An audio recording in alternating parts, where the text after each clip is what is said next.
Saham bagus, saham bagus, saham saham saham saham bagus, saham bagus. Ini ada pakai benon. Saham bagus, saham bagus, saham saham saham. Jumpa lagi dengan saya Mahmud Yunus, host Gosip Pasar di official YouTube channel dari sahambagus.co.id. Nah, apa kabar Pak Kiai? Sehat selalu Pak Kiai ya? Sehat ya?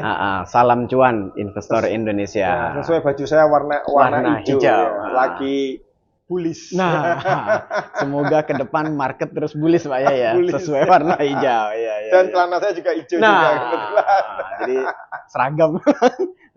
Nah, pemirsa, ini ada hal-hal yang cukup dagdikduk buat kita nih, karena hari ini bursa saham kita dan juga beberapa negara ini sudah pada terbang tinggi semua nih, all time high semua nih. Ya. Nah, biasanya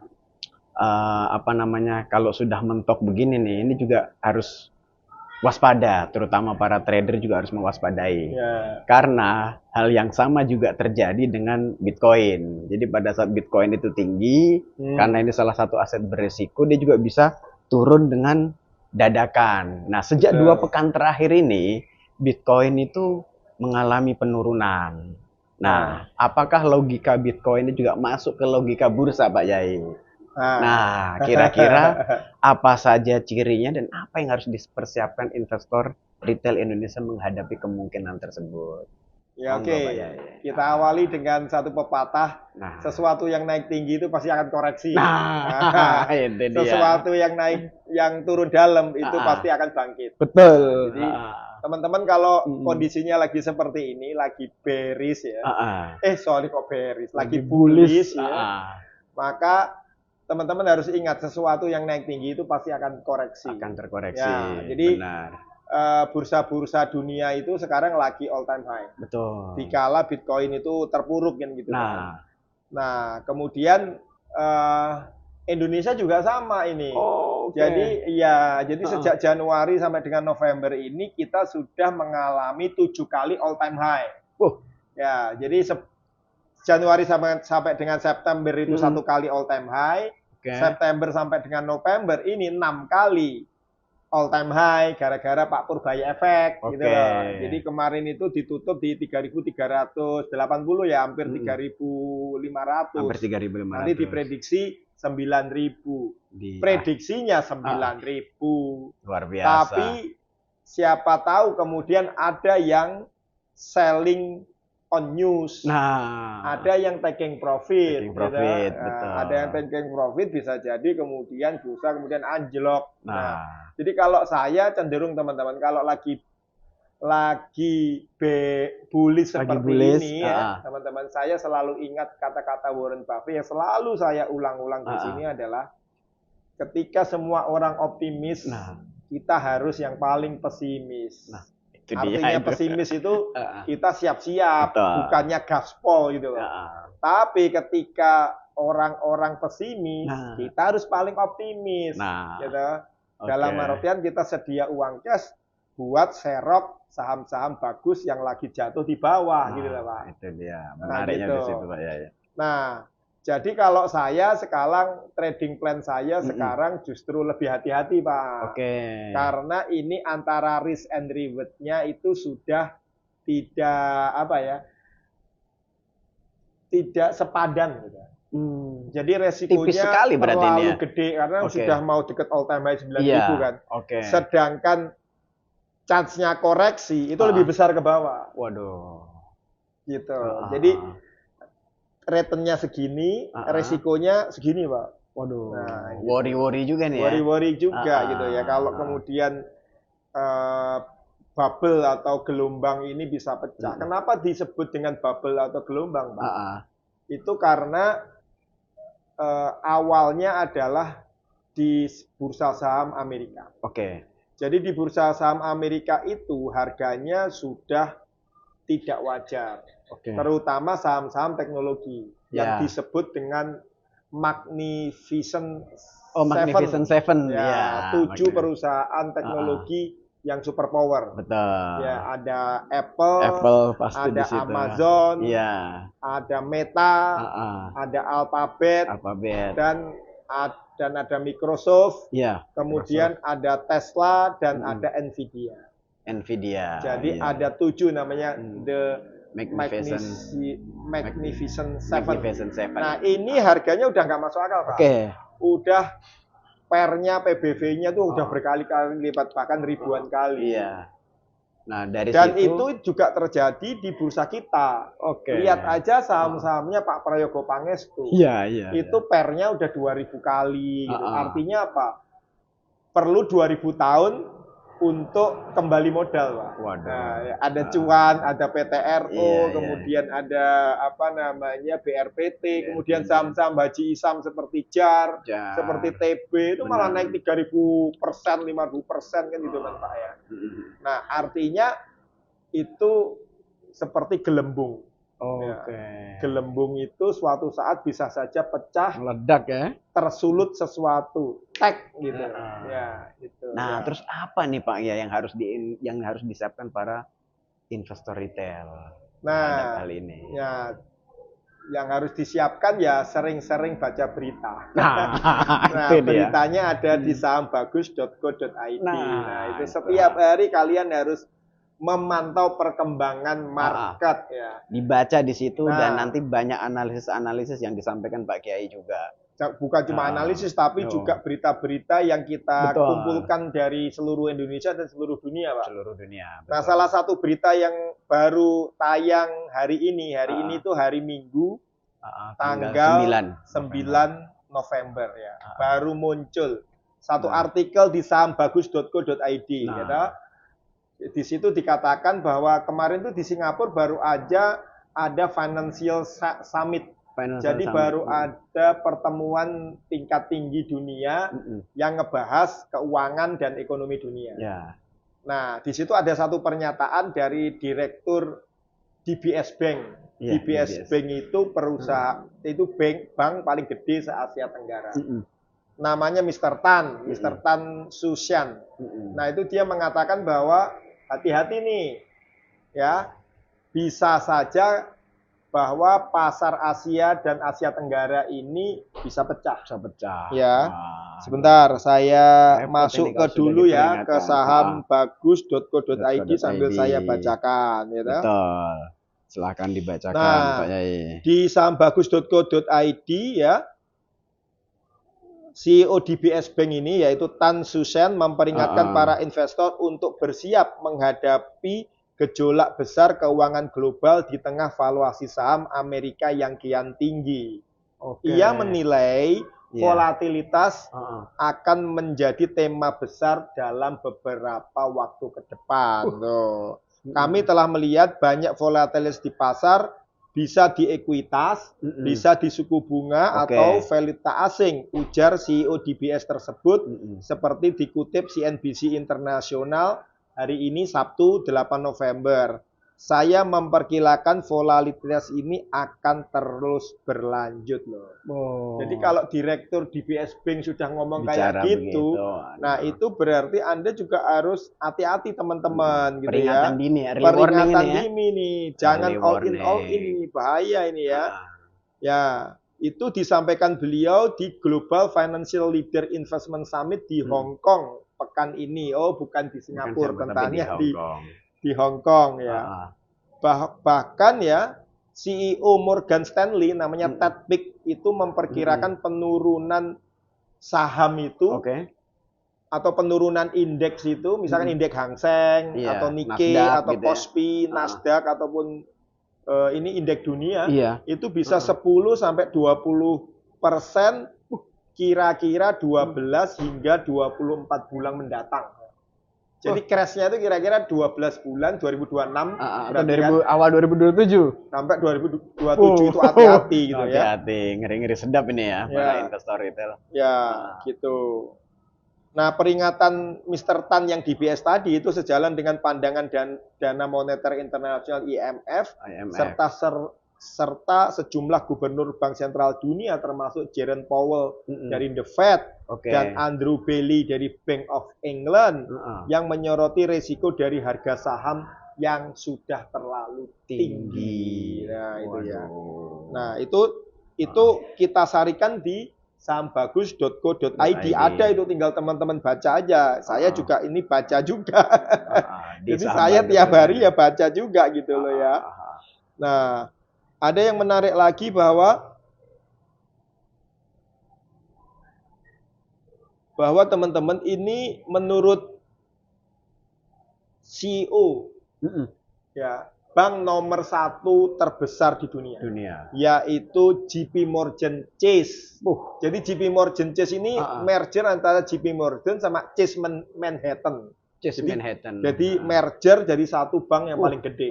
Direkturnya namanya Jamie Dimon. Si Jamie Dimon ini memperingatkan keras adanya bom waktu terkait masalah kredit macet di Amerika Serikat.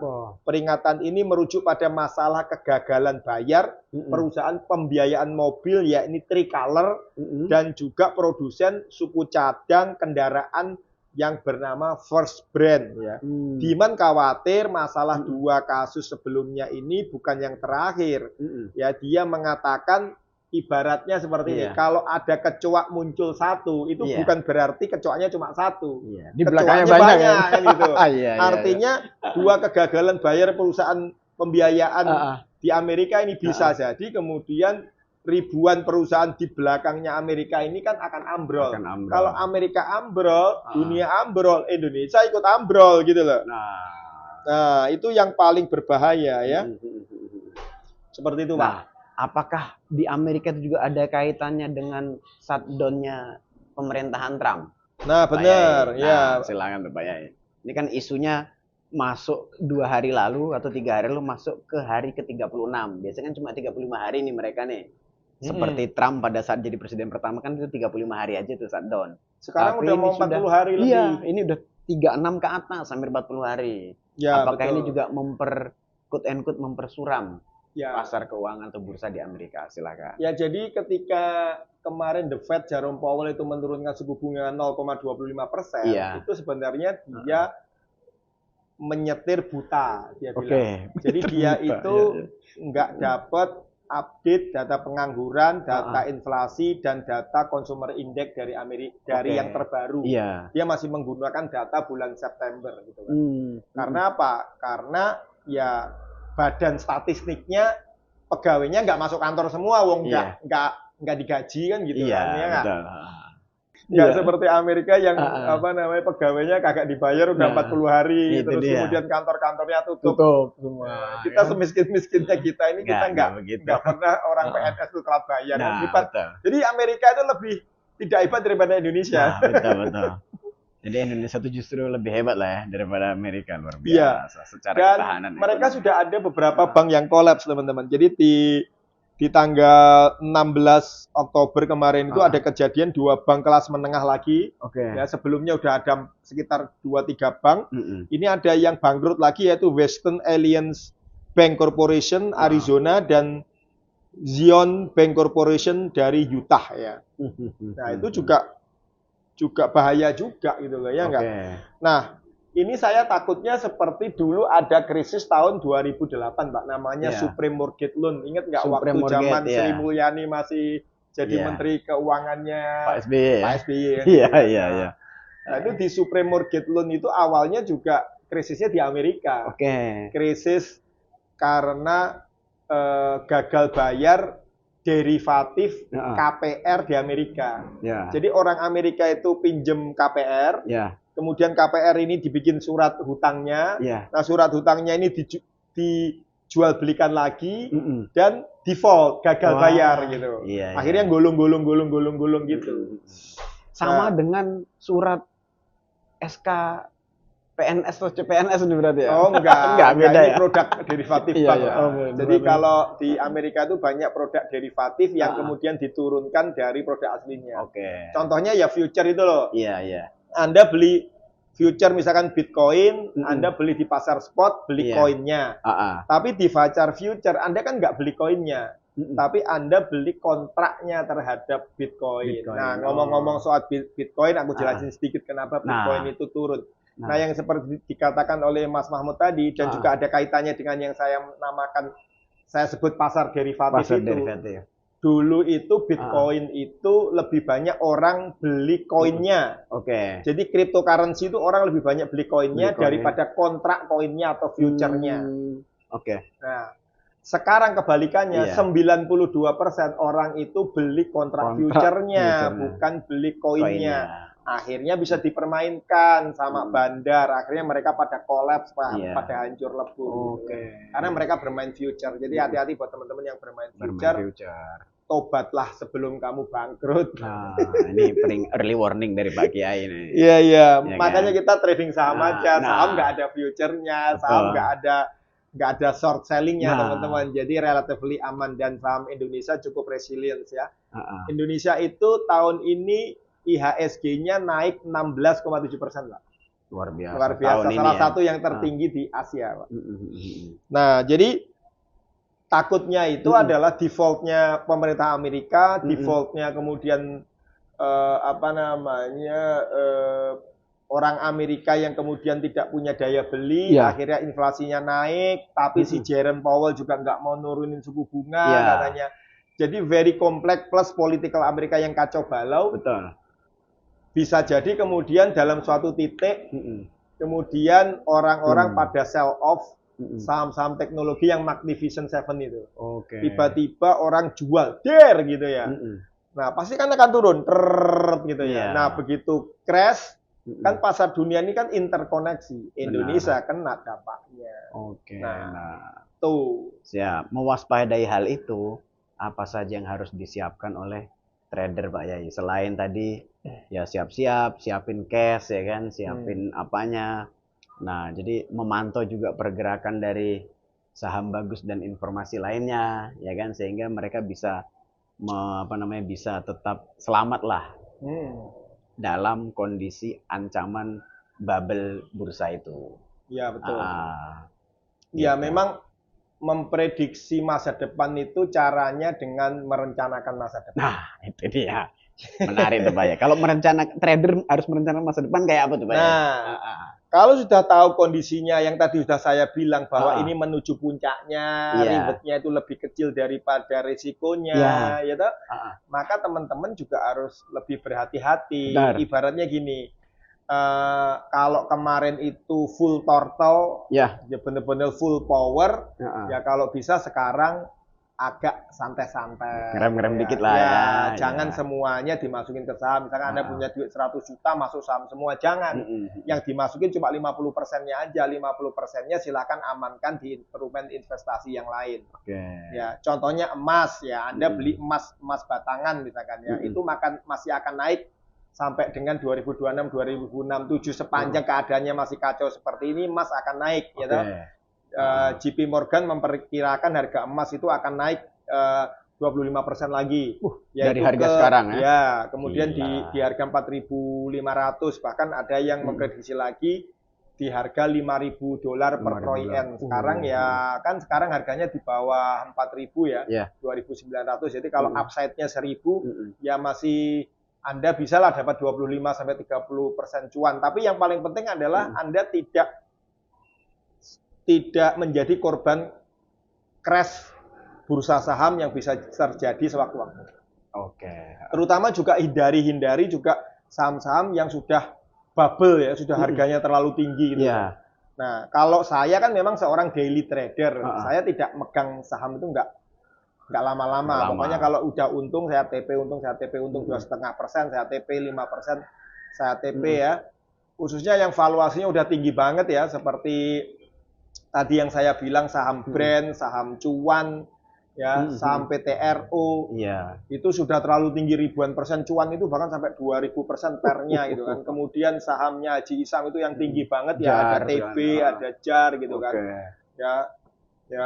Ya saham-saham yang Anda bisa lihat lah di aplikasi Anda pernya berapa, sudah ratusan sampai dengan ribuan persen, itu mungkin di portofolio ya boleh dipegang buat dicopet-copet itu ya, tapi jangan terlalu dipegang jangka panjang ya. Nah. Bisa-bisa kemudian bisa kolaps dalam jangka waktu hari atau bahkan cuma jam kalau pas lagi busuk-busuknya kan gitu ya.